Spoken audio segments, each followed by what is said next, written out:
This is TLV1.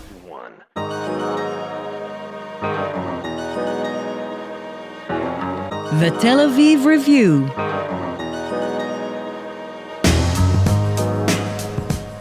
Hello and welcome to the Tel Aviv Review, brought to you by the Van Leer Jerusalem Institute, promoting humanistic, democratic, and liberal values in the social discourse in Israel. I'm Dahlia Shenlin. Unfortunately, Gilad is not with us today. He'll be back, and he'll be sad to miss this one. Every week we talk about books and research and other things that have caught our attention. As always, you can, of course, support us by going to our website, tlv1.fm/Tel Aviv Review, and clicking the Patreon button. Or go to patreon.com/Tel Aviv Review. A little goes a long way. We have a very unusual guest today, unusual for us. Her name is Adeena Sussman, and she is a bona fide cookbook author, food writer, recipe and product developer, and a consultant based in Tel Aviv. She's co-authored 11 cookbooks, including recent collaborations, Cravings and Cravings, Hungry for More, with Chrissy Teigen, and The Sprinkles Baking Book with Candace Nelson, both New York Times bestsellers. She wrote the short stack editions Tahini, which I have seen, and it offers a lot of potential for great tahina dishes. She's written generally about Israeli cooking, food and culture for Food and Wine, the Wall Street Journal, Travel and Leisure, Condé Nast Traveler, Epicurus, Gourmet, and the New York Times. I've seen your work in the New York Times as well. Yes. Today we'll be talking about her new book, which is making a gigantic sensation. It's called Sababa, Fresh, Sunny Flavors from My Israeli Kitchen, published by Penguin Avery Books in September 2019. Adeena Sussman, welcome to the show. Thank you. It's so nice to be here. Let me start by something that I think most of our listeners will understand. Manishtana, cookbook hazeh. How is this cookbook different from all other cookbooks? It captures a moment in Israeli cooking that's happening right now. And a lot of the recent Israeli cookbooks, which are incredible by people like Michael Solomonov or Alon Chaya or Einat Admoni, are written by Israelis who are living in the United States. And I used the book as a way to sort of chronicle my klita or my adjustment into Israel, living in Shuka Carmel and cooking as an American and interpreting the Israeli cuisine and ingredients through my own lens. So I think it's a little bit of a different twist on Israeli cooking. It also takes into account my 2 decades of recipe developing and sort of, I look at ingredients very differently, how to use them in lots of different ways. So there's both a lot of technical information about things like tahina and ways that I see the ingredients can be used differently. For instance, tahina, again, in a caramel. I never get tired of talking about tahina, so just keep going. Just one example, since Israel is the second largest consumer of sesame seeds in the world following China. Tell us about something that is being referred to as new Israeli cooking. It sounds like the new Israeli shekel to me. What is new Israeli cooking? Why is it making such a sensation all around the world? I think Israelis are really good at packaging and marketing things and also in innovating. So I think what's new about Israeli cuisine is the way that chefs and home cooks are interpreting the 100 immigrant groups that live here and the Arab and Palestinian influences and putting an Israeli twist on it to make something new that is accessible yet exotic for Americans and Westerners. So, things like tahina, it starts with sesame, lemon, hot sauce, schlug, chilies. All these things they're flavors that we're familiar with in some way, but when they're put together in Israeli food, they feel exciting and transportative yet accessible. So I think that has a lot to do with it. It's also very vegetable forward, which is very on trend right now. Relatively healthy, olive oil, Mediterranean. I think a lot of things kind of came together in a confluence that created this sort of groundswell of excitement about Israeli food. Well, that's something that you mentioned Mediterranean. I mean, yeah. Israel, of course, is blessed with a great Mediterranean climate, some cultural crossroads.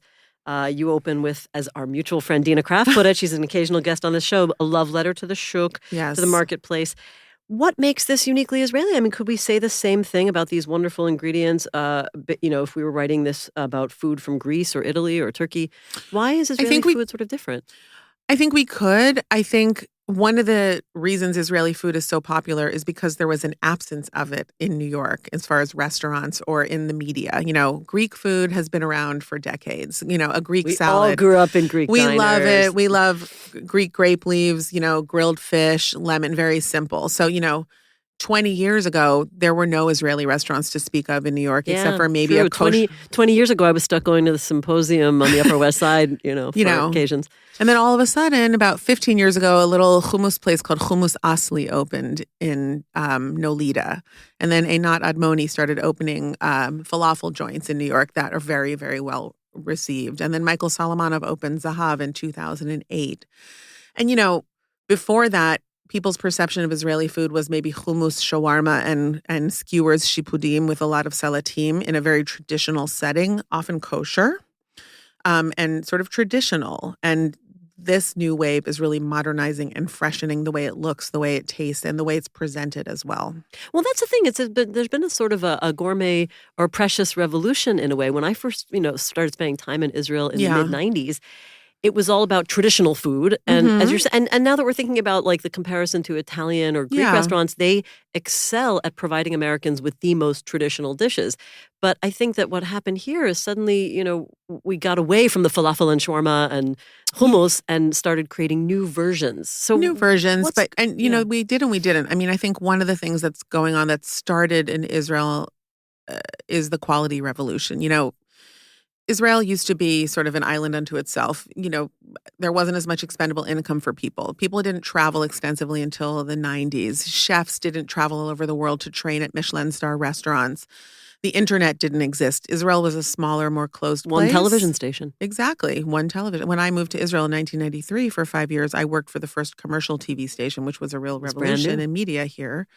So, all of a sudden, Israeli chefs were traveling around the world working at places like El Bouilly or in New York at Restaurant Daniel or even at small joints that had really exciting ideas about food.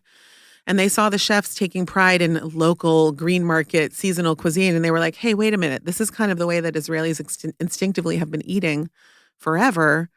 I'm going to go back and take a look at what has been right under my nose all along. Incredible olive oil, great goat cheeses, great dairy products, and amazing produce, and I'm going to see what I can do to take it to the next level. So I think that it had a lot to do. I think the world validating the way that Israelis have eaten all along, a market-based culture, a real pride in seasonal cuisine, and not having an avocado out of season, a strawberry in September is anathema, things like that. I'm going to just interject with a little bit of a coffee quality revolution, too, because nowadays we think of Tel Aviv as a real coffee city, even though this isn't a major part of your book. But I just have to point out that when I started spending time here, a cappuccino meant Nescafe with milk and ready whipped cream on top. So even our sort of cultural appropriations were bastardized, if you will. That's so true. What happened now? It's a combination of factors. I think some of it, there is a sort of an unidentifiable X factor that makes Israeli food exciting. I think it just arrived at the right time. I think the right people are behind it. I think there were a lot of great American-Israeli evangelists for the cuisine, which was really important. People like Michael Solomonov or Einat Admoni.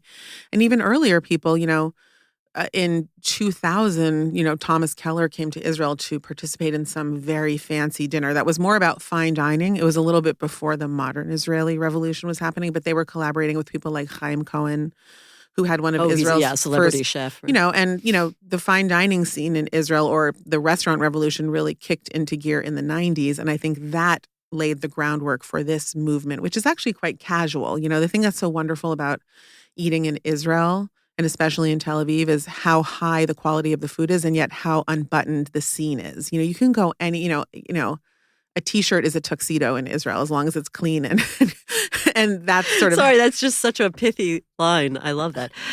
Tell us about this sort of home style restaurant overlap or tension. Your book is essentially intended for home chefs. Completely. I never even understood that there was a category. I'm putting it out for all to see that I'm completely ignorant on matters of food. So this is really diving into different areas for us. Tell us about this category of restaurant chef. Sure. And restaurant chef cookbooks and home cooking as a culture and home cooking cookbooks. So a lot of chef-centric cookbooks stem out of the fame that a chef has acquired from having a well-known restaurant.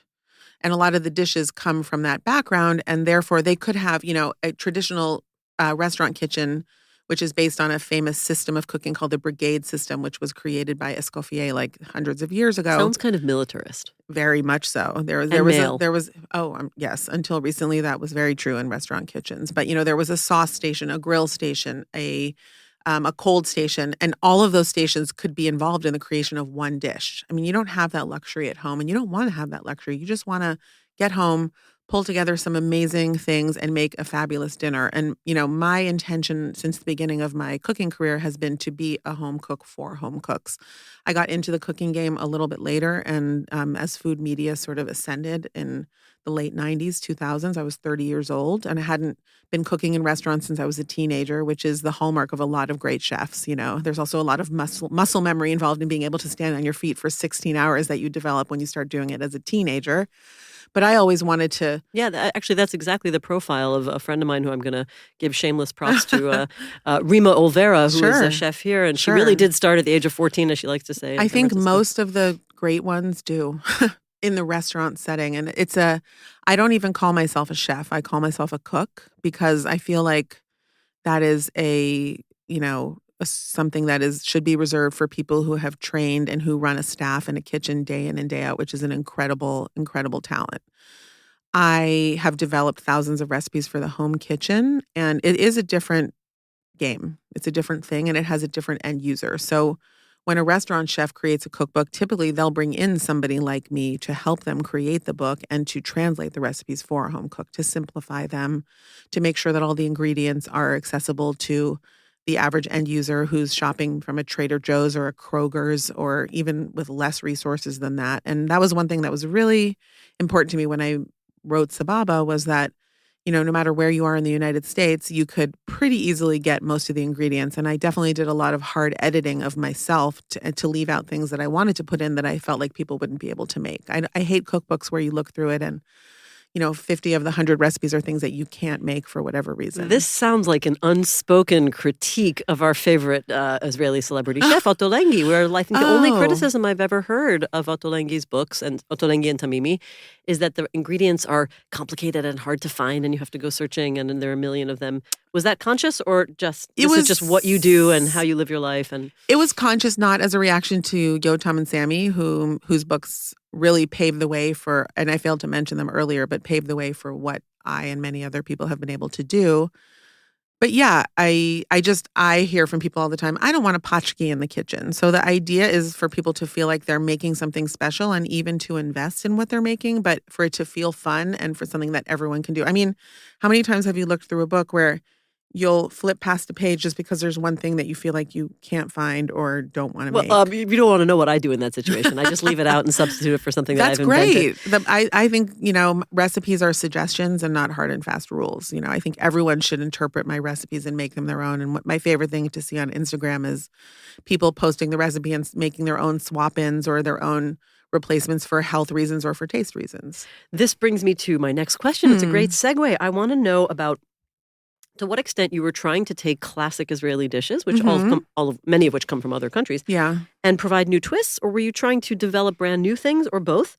And I'm just going to throw out an example. At one point, when you're talking about baba ganoush, the classic eggplant dip, you say you don't mess with certain classics, which I like that line. But then on the other hand, when you talk about shakshuka, which we can explain, you give a red version, you give a green version. I'm not going to beat around the bush. I like the green version better. But so which is it? Are we sticking with the classics and making them better, or are we giving new twists and maybe even new dishes? When I started thinking about writing this book, I'm not going to lie, I wanted to write a book that people would buy. And I wanted to figure out what I could contribute to this conversation that's been going on for well over a decade now. I think that's a great reason to write a book. And so, people have done the books where they've traveled around Israel and cooked with grandmas. They've done the books where they've cooked all the traditional dishes and elevated them and perfected them. And I wanted the cuisine to represent what I love about my life in Tel Aviv, which is the sun and the spice and the looseness and the spontaneity of cooking and entertaining.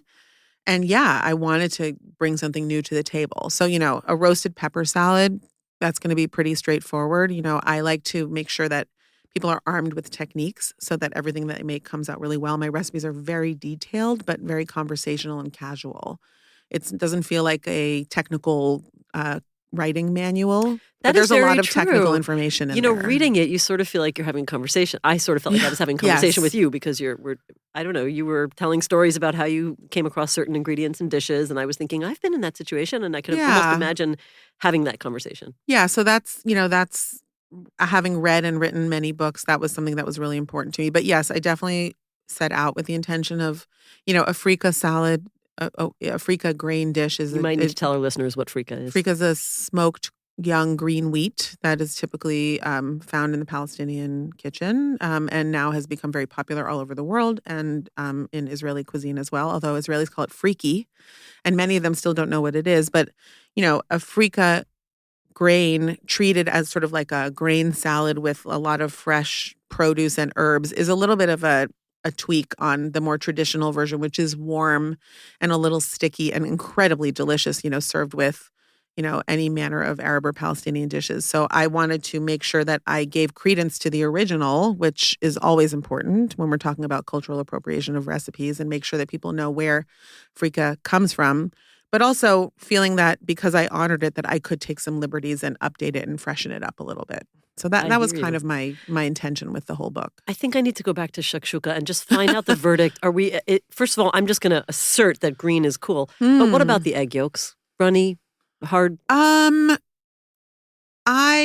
got to get into details here. I have a funny thing that I do with shakshuka sometimes.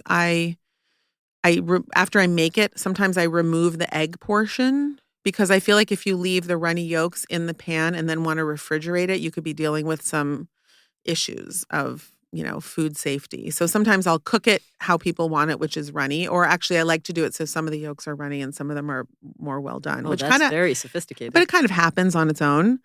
And then I'll recook them. I'm actually not, I think it's very trendy and cool to be a full-on runny egg person. I sometimes I didn't mean to be trendy.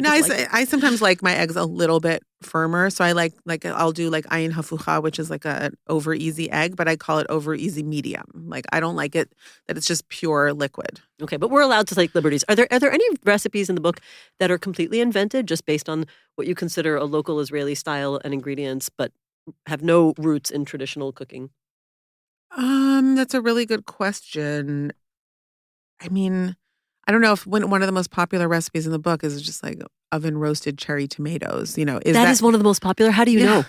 Just seeing, taking informal Instagram polls of the hundreds of people who've posted cooking it. The cabbage, the braised cabbage, the melted cabbage is another one. That one was definitely inspired by restaurant dishes that I've had here, and I think I say like shameless ripoff in the head note to that. Yes, you did write that. But a roasted cherry tomato, is that Israeli because it's a cherry tomato? I guess, but it's actually not something that I've seen a lot of Israelis do or serve, just like and use the way I use it. I make it as a staple. I roast them and then I'll put them on labneh or on hummus, or I'll use them as the basis for another one of the really popular recipes in the book, the labneh roasted cherry tomato pappardelle, which was featured in People magazine, which to me was almost as exciting as being mentioned in the New Yorker. Was or that maybe because, more. Was that because some very important person was making it or eating it? No, they feature a recipe weekly, and they chose that recipe from Sababa, and it just, as a lifetime consumer of manicures, I mean, there's nothing more exciting than seeing your recipe in People magazine. Right. Tell us more about your favorite components, food, spices, and things. I'm not sure what to call them, but I was thinking about the kubana and how is it different from jachnun? Yeah. And lechuch, is it any different from the Ethiopian injera? Tell us about some of these staple things that the average listener might not really know what they are. So I think a good place to start when you're talking about staples is the front end of the book, which involves all of the different spice blends and condiments that I feel everyone should have in their fridge if they want to sort of have the building blocks of Israeli cuisine. Things like preserved lemons and then preserved lemon paste, and schug, which is, a spicy green Yemenite hot sauce that has cilantro and parsley and garlic and a lot of hot chilies. And I add a little bit of cardamom to mine.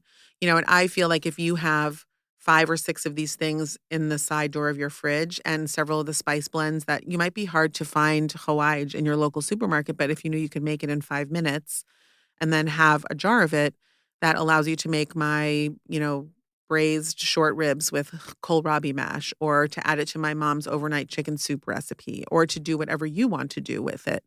So those are the staples that I think also talk about the immigrant experience to Israel and how the Israeli kitchen kind of developed by bringing in staples from all over the world and making them their own. Now when you go to a falafel bar, you'll see amba, which is a Iraqi Indian savory mango chutney hybrid. Which is one of the most interesting parts of the book, I think, is your description of how to make amba. And how to find the ingredients. And I just, I'm constantly surprised by what people are interested in cooking. And that recipe, Tajal Rao from New York Times Magazine wrote a whole column about amba and the recipe, and that just surprised me, But, I guess people are intrigued by things they haven't seen before that are makeable and doable, and that's one of them. So those are the staples, which I always have in the fridge. I make my own harissa, but I also encourage people to buy these things. You can buy zhug now in the refrigerator case at Trader Joe's and amba, which is really, I think, just a statement about how prevalent Israeli cuisine has become in the United States. And, if you think about it, balsamic vinegar 30, 35 years ago was an exotic imported ingredient that no one ever heard of. Sriracha sauce 15, 20 years ago. I think we're going in that direction with some of these staples. I want to go back to some of this question. I mean, it's all kind of revolving around the same question of the ethnic influences. When I first moved to Israel in the 1990s, it was very cool to go to the Yemenite Steppe restaurant, which was a Yemenite chain of restaurants, and you remember Jerusalem. it. Yeah, and there was a very hipster Moroccan restaurant in Tel Aviv, which has become a ghost town now. Most of these restaurants closed down, and also Ethiopian restaurants don't take off. Why is it that specific ethnic cuisine of Israel they don't really seem to take off in the restaurant scene, but we somehow incorporate them into our dishes? I think Israelis... Would you disagree with me? You can also disagree. I don't disagree. I think that where Israeli cuisine is going is that an Israeli might not see zhug as a Yemenite ingredient anymore. They see it as an Israeli ingredient, potentially. So for them, it might feel limiting to have it only in the context of served with traditional dishes. And what's so exciting about this modern cuisine is the mishmash and the way that you can add a Moroccan condiment to a Yemenite dish and serve it in some sort of an American preparation. And so I think that might have something to do with it. I think there are still pockets of that traditional food. Like I live in the Yemenite quarter, and the Yemenite soup joints are going strong. There's an incredible Yemenite bakery that makes lachouch, which is the hybrid of sort of a pancake and a crumpet and an English muffin that I would say is loosely related to Ethiopian injera. But it is different. Injera is made from teff, which is a different grain, and it's usually fermented for 24 to 48 hours. And, I like to think of lachouch as sort of the Red Sea version of that. Like it's fermented in an hour and a half, made and ready to go. They might have had to pick up and leave at any kind of given moment. So it is interesting to see also because India and Yemen were both on the spice route. There are a lot of similarities in the spice. Hawaj is basically a sort of a form of curry. And people don't think about that, but there are a lot of historical roots to the connections between the different ingredients and the ethnic connections that actually have nothing to do with Israel. Right. That started long before Israel existed. Invariably, there is a political component to this. I mean, have you thought about you yourself use the term cultural appropriation in a rather innocuous way, but these days it has a pretty negative connotation. Does anybody criticize you or have any reaction to the idea that you're incorporating Palestinian and Arab food, or is it a good thing because it's kind of celebrating the culture as part of what Israel is, which is something our government can't seem to do very easily? I've been surprised at the lack of pushback that I've received. I think it's because I'm very transparent about honoring where a lot of the dishes come from. I'm sure I could have done a better job, like every Jew or Israeli who's cooking this food, but I did try to acknowledge the provenance of the ingredients and the dishes that I felt were Palestinian in nature. So I feel like why would you want to, what purpose would it serve to deny that kanafa has Palestinian roots? Like how does that serve anybody in the process? So I did that, and I went and made sure to cook that dish with an Arab woman, and that I felt freed me, and I got her permission to put a spin on the dish, actually. And What was the spin? Well, she makes kanafa is a traditional Arabic dessert that is served in many different countries in the Levant and in Palestine, and it has a stretchy cheese that's kind of a mix between ricotta and mozzarella. It's called jibneh, and it's topped with a sort of strands of phyllo dough that are very thin and crisp up when baked with a lot of butter, and then usually it's saturated with a sugar syrup. So she made individual pull-apart kanafas, which I loved that idea. So I sort of tweaked the idea a little. And then my mom we couldn't get kosher maple syrup where I grew up in Palo Alto, and we grew up kosher. So my mom used to make her own syrup for our pancakes with honey and butter and orange juice. So I made a honey syrup for my kanafa with orange juice and honey and candied oranges. So that was sort of my combination of bringing in my own heritage and the way my mom cooked, which has been a huge influence on me with my current life in Israel, and still acknowledging where this dish came from. Did your partner, your friend, did she try the new version? Did she like it? She saw the picture, but she hasn't tried it. She lives in Rahat, so it was a little hard to bring it down. Bedouin town in the south. Yeah, but her picture is in the back of the book, and I cooked a certain number of dishes with Israelis and Arab cooks, and I made sure that they were represented visually in the book because I wanted people to see the faces behind the dishes. It's not a sort of documentarian book where I went around photographing people cooking in their kitchens. It's very much about my kitchen in Tel Aviv, but I was influenced and taught by many amazing people in the book, and I tried to give them proper credit in the book. I assume you mean Jewish Israelis and Arab Israelis when you say that. Mm-hmm. Yeah? Mm-hmm. Did you also cook with Palestinians at all? Did you try? Is it tried. possible? It was very hard. It's something that I have struggled with, and I feel, again, like I could do better, making a huge effort, but it's very complicated and hard to find Palestinians to cook with. Sure. Although some of the Arabs that I cooked with identify as Palestinian, which we know is something that's happening. You may not know this, but I occasionally wax poetic when I go to the shuk myself, and I have written a couple of misty-eyed articles about suspending my cynicism and sometimes even pessimism. I don't really think I'm cynical, but it's hard to maintain optimism about the situation sometimes, especially when you deal with politics like I do. But I go to the shuk and I get all full of kind of this exciting, joyous sense that there is a harmony in this, mishmash of identities in the flavor and forms, and they work themselves out. The multiculturalism is real, and they get resolved, or they live in tension, but not in violence. What is it about the shuk? I mean, so much of your book is based on your life around the shuk. Yeah. I mean, what I love about the shuk is that it's not a sort of platonic ideal, romanticized version of a European food market with glass awnings with polished brass edges and people in coats, selling perfect food. It's a real market.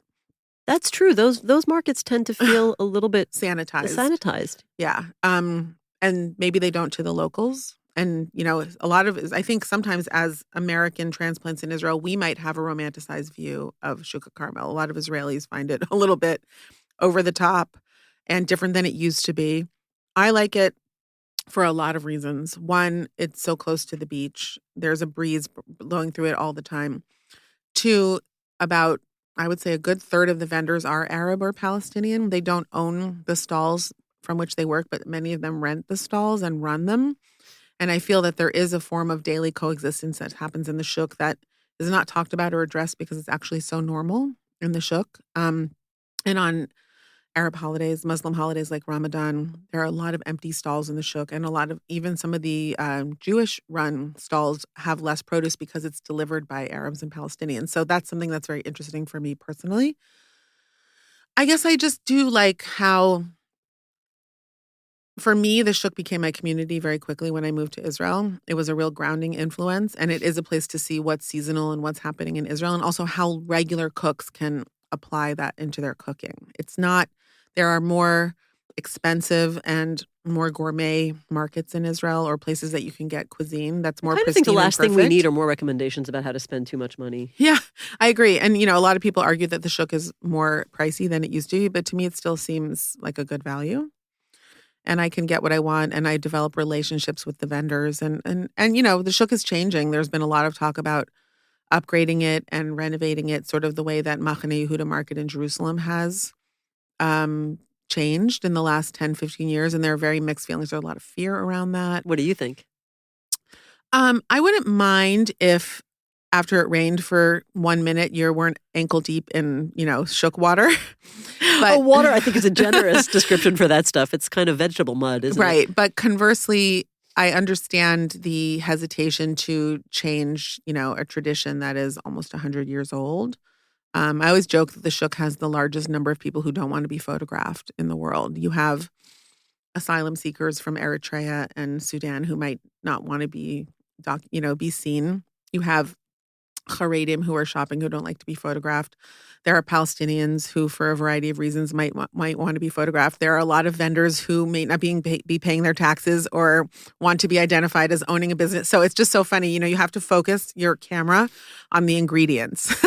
And if you ask someone to take a photo of them, you got to ask very clear permission. But some of them actually introduce their subversive presence into the food. For example, you have these long okra chips that come from you said it's a result of the communities of people who've migrated from Africa. I found that fascinating. Yeah, there's an incredible Asian produce shop that's it's on Tarmav Street, which is actually the street that we now live on, couple of blocks outside of the Shuk. And it's a type of okra that traditionally wasn't grown in Israel until, thousands and tens of thousands of Thai workers, Chinese workers, other Asian workers, plus Africans came to Israel and were seeking out this kind of food. And as Israeli food also increased and people wanted to make Thai stir fries with the baby eggplants that they had experienced themselves in Thailand, it all kind of came together. Now you can get sweet and savory plantains in Chuka Carmel, a minute from my house, and I can get lemongrass and green papayas much more easily than I can in New York City. That's what I love about the Shuk.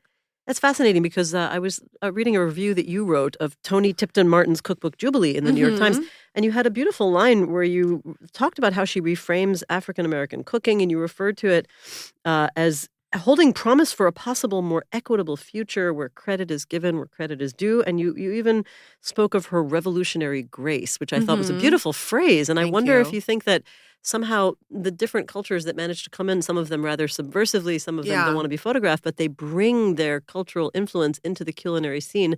Am I overstating the case, or is this a form of revolutionary grace? I think it is. And I think that as journalists or people with a platform, we have a role to play in sharing and showing people both the diversity of Israel and work that needs to be done here in that area. Also, Eritrean and Sudanese workers are the people who are powering the best restaurant kitchens in Israel.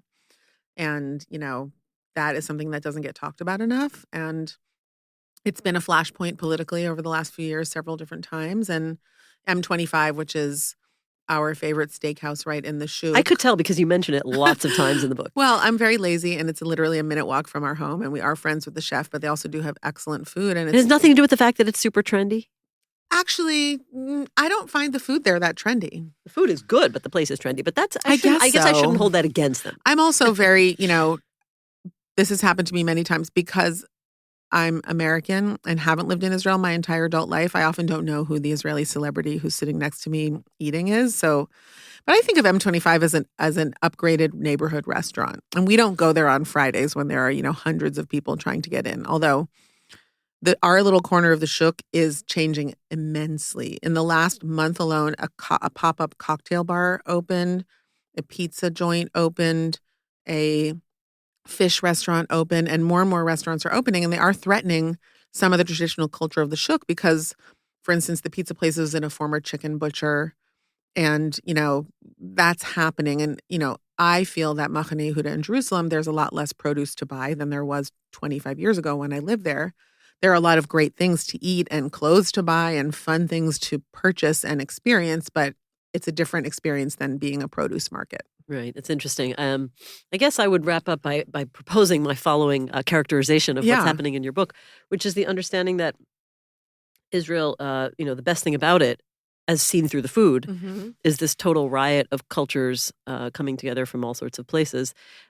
Whether they're subversive or acknowledged or not, they have their influence on the food. But then again, what could be more of a Jewish state than an obsession with food? That is absolutely true. And, I think that I encourage people when they read Sababa to come to Israel and experience it here and, look beyond the headlines, as we often say. But also I think that food is obviously a great meeting point for people and a way to foment dialogue as opposed to conflict. And although there are a lot of debates going on right now in the food world about the provenance of food and where ingredients come from and who created which dishes, I'm ready to step beyond that and get into a deeper discussion that really can bring people closer together and encourage true communication, learning, and understanding between different cultures and people. And do you hope that the sunny, the subtitle of the book is Fresh, Sunny Flavors from My Israeli Kitchen. Were you hoping that this idea of calling it Sababa and emphasizing the sunniness brings a sort of counterpoint to what looks like very dark political circumstances in general?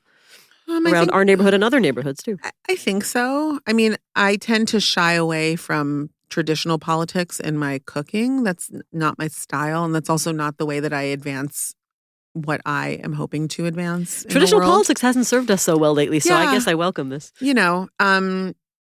I hope to be able to cook with more people from more cultures for my next book, which I'm now working on. Preview? Quick preview? Yes, it's all about Shabbat and how Israelis cook on weekends on the Sabbath, both religious and otherwise traditional. And there will be a lot of Sababa-style food, I want people to be able to feel like they can enjoy cooking and relaxing while being able to put a lot of amazing food on the table. Okay, here's to cooking and relaxing. That's Amen. Adeena Sussman talking about her book, Sababa, Fresh, Sunny Flavors from My Israeli Kitchen. Thank you for being on the show. Thank you for having me. And thanks to Georgia Foscarini and Itai Shelem, our sound engineer and producer, and again to the Van Leer Institute for their generous support. Now a request. Many or most of you listen to us on the Apple Podcasts app, and we'd like to ask you to please consider writing a review. It's in the ratings and review section. Write good, bad, critical, outraged. We take all kinds of reviews. You too can support us by going to our website, tlv1.fm/Tel Aviv Review, and subscribing on our Patreon campaign. Check out our archive with over 500 interviews. If you like us, you can like us on Facebook. Our site is called the Tel Aviv Review Podcast, Ideas from Israel, and follow both me and Gilad on Twitter. Join us again next week for another edition of the Tel Aviv Review, and until then, goodbye.